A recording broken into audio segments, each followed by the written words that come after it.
आज से 6.5 करोड़ साल पहले पृथ्वी कुछ ऐसी दिखाई देती थी। जहां आप बैठे हैं वहां डायनासोर्स घुमा करते थे। समुद्र की गहराई से लेकर आसमान की चोटी तक 1 लाख किलो वजनीय जीव से लेकर 4 हाथियों से भी बड़े पक्षी तक हर कोने में बस इनका ही राज था। लेकिन ऐसा क्या हुआ कि सिर्फ चंद घंटों में इनका विनाश हो गया? हमारे पूर्वज ही जिंदा क्यों बचे और इंसान पृथ्वी पर कैसे आए, जानते हैं इस वीडियो में।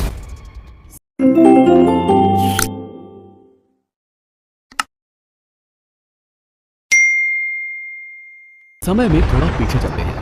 ये है हमारी पृथ्वी।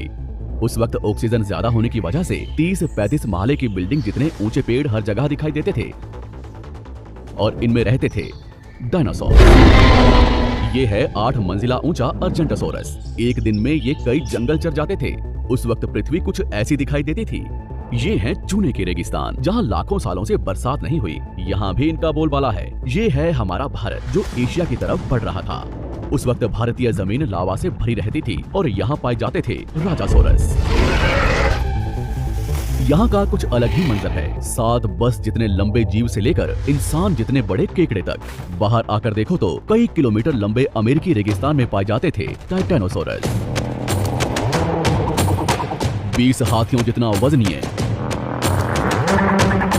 8 महले की बिल्डिंग से भी ऊंचे ये जीव आज यहाँ बच्चे पैदा करने इकट्ठा हुए हैं। दुनिया के हर कोने में डायनासोर्स की आवाजें गूंज रही थी, लेकिन इन्हें क्या पता था कि आज इनका अंत होने वाला है। दरअसल हमारे सौरमंडल में जुपिटर और मंगल ग्रह के बीच बहुत से उल्कापिंड हैं, जो सूरज का चक्कर लगा रहे हैं। अंत के 10 करोड़ साल पहले इनमें से ही 2 उल्कापिंडों के बीच टकराव हुआ और उसका एक टुकड़ा तेज गति से पृथ्वी की तरफ बढ़ने लगा। पृथ्वी के पास आते ही उसके कुछ टुकड़े चांद पर गिरे, मगर गति तेज होने की वजह से चांद का गुरुत्वाकर्षण उसे खींच नहीं पाया। पृथ्वी के करीब आते ही उसकी गति बढ़ने लगी। वातावरण के खिंचाव ने उसे जलाना शुरू कर दिया और वो 80,000 किलोमीटर प्रति घंटे की रफ्तार से पृथ्वी से टकराया। यहाँ रात के 1:30 बज रहे थे। टकराने से 4 मिनट पहले पूरी पृथ्वी पर उजाला हो चुका था। इसकी चमक को देख नजदीकी जानवर अंधे हो चुके थे। गिरने से पहले ही वहां का पानी सूख गया। गिरते ही विस्फोट से निकली ऊर्जा आज के 10 करोड़ परमाणु बम के बराबर थी। इससे निकल रही 6000 डिग्री सेल्सियस की गर्मी ने आसपास के जानवरों को तुरंत भाप बनाकर उड़ा दिया।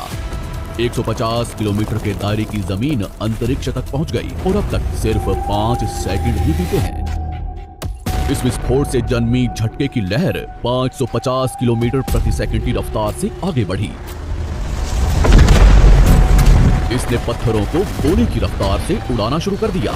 आसपास की नदियां उल्टी बहने लगी। जंगल के पेड़ नीचे गिरने लगे। पहाड़ों ने दम तोड़ना शुरू कर दिया। इसके कुछ ही सेकंड बाद आई भयंकर गर्मी की लहर ने उड़ रहे पत्थरों को पिघलाकर लावा बना दिया। संपर्क में आने वाला हर एक पानी तुरंत भाप बन रहा था। समुद्र के अंदर उबाल शुरू होने लगा। पलक झपकते ही जंगल सूख रहे थे। जानवरों का शरीर उबल रहा था और अभी तक तो सिर्फ शुरुआत ही हुई है।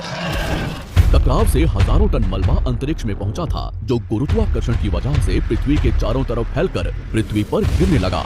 उसमें भी आग लग रही थी और जहां ये गिर रहे थे वहां कई किलोमीटर तक विनाश हो रहा था। टकराव ने पृथ्वी को अंदर से भी हिला दिया था, जिससे कुछ ही सेकंड में पृथ्वी पर भूकंप आना शुरू हो गया। भूकंप की तीव्रता ज्यादा थी, इसलिए समुद्र का पानी जमीन में बैठे रेत से मिलने लगा, जिससे जीवों को घुटन होने लगी और वहां भी पतन शुरू हो गया। अभी सिर्फ 5 मिनट ही बीते हैं और बाहर जानवरों में भगदड़ मच चुकी है।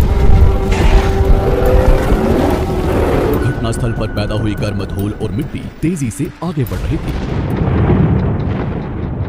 बादलों में धूल जाने की वजह से इनमें बिजली गिरनी शुरू हो चुकी थी। इस तूफान के बीच आने वाले हजारों टन वजनीय जानवर और पेड़ हवा में उड़ रहे थे। कुछ ही देर में ये तूफान अफ्रीका तक पहुंचा, जिससे वहां के चूने के रेगिस्तान वातावरण में मिलने लगे और बादल जहरीले होने शुरू हो गए। इसके पीछे टकराव ने समुद्र के पानी को बादलों से भी ऊंचा उठा दिया था, जिससे गर्म पानी की भयानक बाढ़ आ रही थी। 5 घंटे के अंदर पूरी पृथ्वी धूल से ढक गई। पृथ्वी का औसत तापमान कई 100 डिग्री सेल्सियस तक पहुंच चुका था।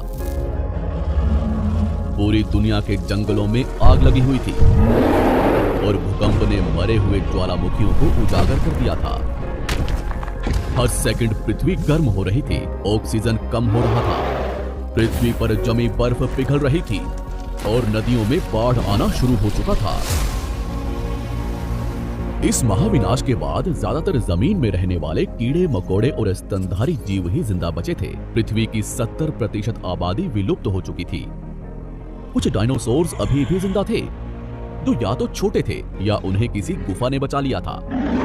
समुद्र की गहराई में रहने वाले जीव भी सलामत बचे थे, लेकिन अब उनका भी समय खराब होने वाला था।